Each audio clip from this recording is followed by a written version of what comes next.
escuela y corriente literaria hace referencia a un grupo de escritores. A un grupo de escritores. Este grupo de escritores que tienen el mismo centro literario,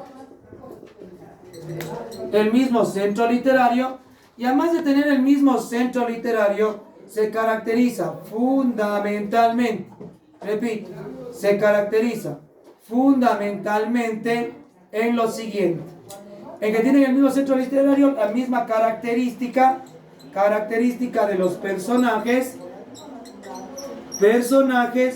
y sobre todo el mismo contexto. Cuando hablamos de contexto, hablamos del lugar, sí, y la época. ¿Estamos claros hasta ahí? ¿Sí o no? ¿Entendieron qué es una escuela literaria? Espero que sí. ¿Qué entiende por escuela literaria entonces? Es una corriente. ¿Qué es una corriente literaria? Un grupo de escritores. Este grupo de escritores que tienen qué cosa como relación, que tienen el mismo centro literario. Sí, además las mismas características de los personajes y sobre todo comparten ¿qué? El contexto y la época. ¿Estamos claros hasta ahí? Eso es todo de escuela. Ahora, usted tiene que recordar lo siguiente.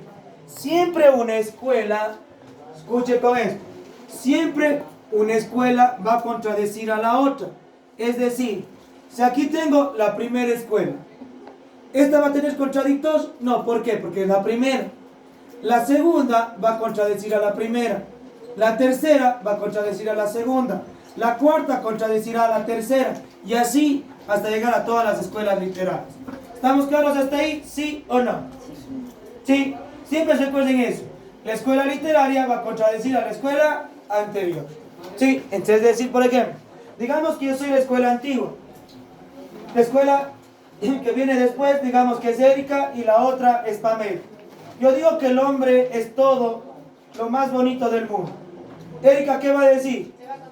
Va a contradecir que el hombre no es lo más bonito del mundo, que lo más bonito es la mujer. Pamela vuelta me va a contradecir a mí, no le va a contradecir a ella. ¿Sí me hice entender o no? Espero que sí. Ahora, vamos con la primera escuela. Sí, aquí vamos a compartir algo de sociales para que recuerden. Sí, y con eso reportamos todo. La primera escuela es la escuela clásica. Escuchen, lo de acá adentro no les paren bola. ¿Saben por qué? Porque yo hago diapositivas. ¿Para qué, chicos? Para que así mismo toman fotos, algunos comparten, pero yo no explico de ahí mismo, sino aparte. ¿Ya?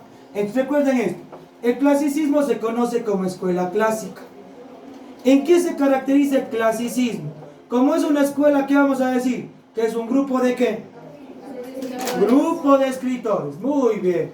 Es un grupo de escritores. Es un grupo de escritores. ¿Estamos claros hasta ahí? ¿Sí o no? Ahora, este grupo de escritores van a tener como centro literario al hombre. Pero el hombre como un héroe. Muy bien. El hombre como un héroe. Siempre al hombre como un héroe. Sí. Ahora, su contexto fundamental va a ser Grecia y Roma. Entonces, primero, ¿cómo diferencio la escuela literaria, sí, clásica de las otras? Que va a tener como escenario ¿qué? Listo. ¿Va a tener como centro qué? Al hombre. El hombre como un héroe. ¿Estamos claros hasta ahí? Vamos con eso. Sus personajes van a ser dioses, semidioses y seres mitológicos.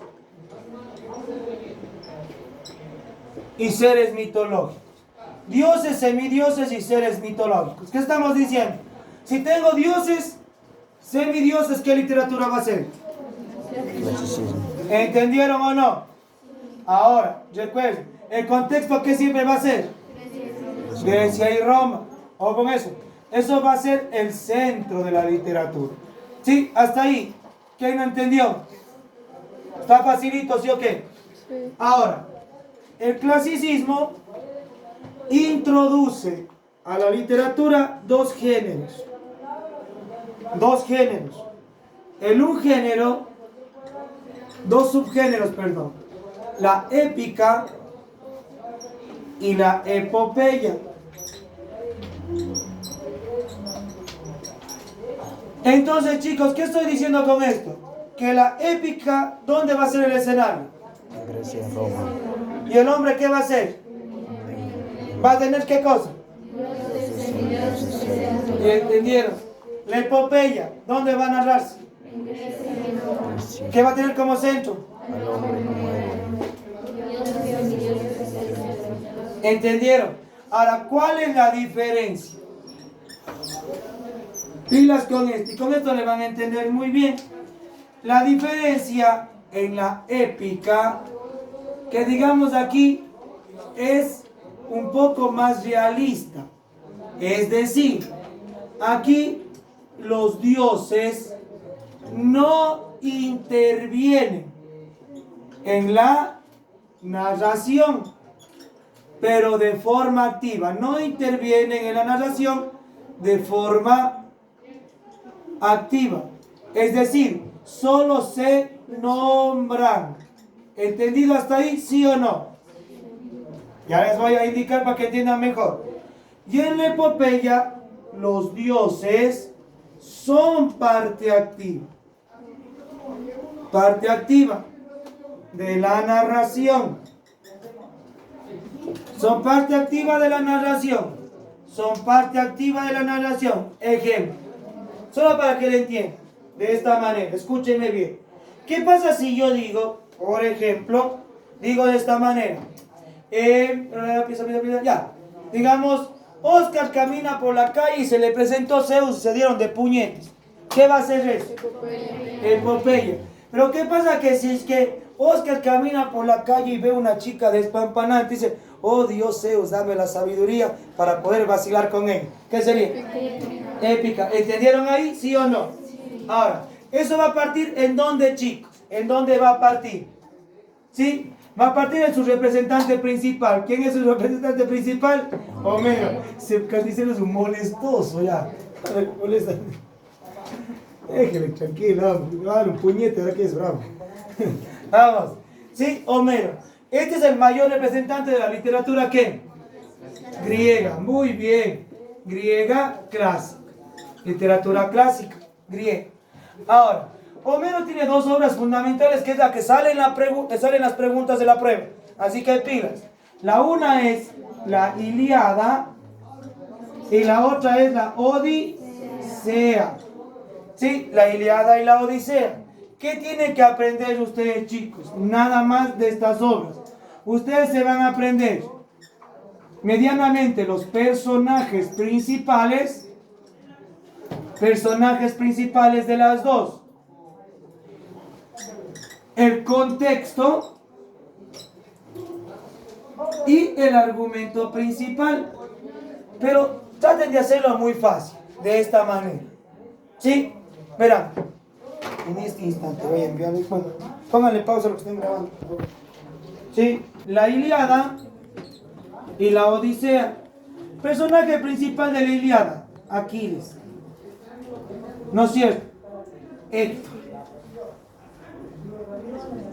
Contexto, Troya. ¿No es cierto? Contexto, Grecia y Troya. ¿Ya? El argumento principal, ¿qué es? Que básicamente los griegos quieren conquistar a los troyanos. ¿Por qué? Porque los troyanos traicionaron la confianza de los. Eso es todo. ¿Sí? La Odisea. Personaje principal. Ulises y los dioses. ¿Qué dios principalmente aquí aparece? Poseidón y la diosa más bonita. Afrodita. ¿Atenas? No. Afrodita. Afrodita, muy bien. ¿Se acabó? Contexto. Vamos con esto. Pos la conquista de Troya. ¿Sí? Y me ponen aquí Grecia, Ítaca. El argumento principal, la lucha de Ulises por regresar ¿a dónde? A su hogar. Y ya, eso es todo. Así tendrían que hacer. Pero ya les resumí ahí, ya. Esas son las dos obras más importantes. Sófocles, Edipo Rey, Obraza. Aquí se plantea el complejo de Edipo, ¿no? Muy buena obra. Esta de aquí, la Ilíada, ¿qué es? Épica. Y la epopeya, perdón, es epopeya. Edipo Rey es épica. Virgilio, la Eneida, es épica. Y falta una obra muy bonita aquí que es de Eurípides. Son las Olímpicas. Y ya, ahora sí, resumamos. ¿Cómo diferencia la literatura clásica de las otras? ¿Cómo diferencia la literatura clásica por las otras? ¿Cómo? Que está centrado en Grecia y en Roma. Excelente. Repito, ¿cómo diferencia? Que básicamente la literatura clásica tiene como centro ¿a quién? Al hombre como qué. Como guerra. ¿Su contexto cuál es? Grecia, Se acabó. ¿Sus personajes principales qué son? Se acabó. Sigo. La literatura clásica se divide en dos corrientes. ¿Cuáles son? ¿Cómo le diferencio? Por la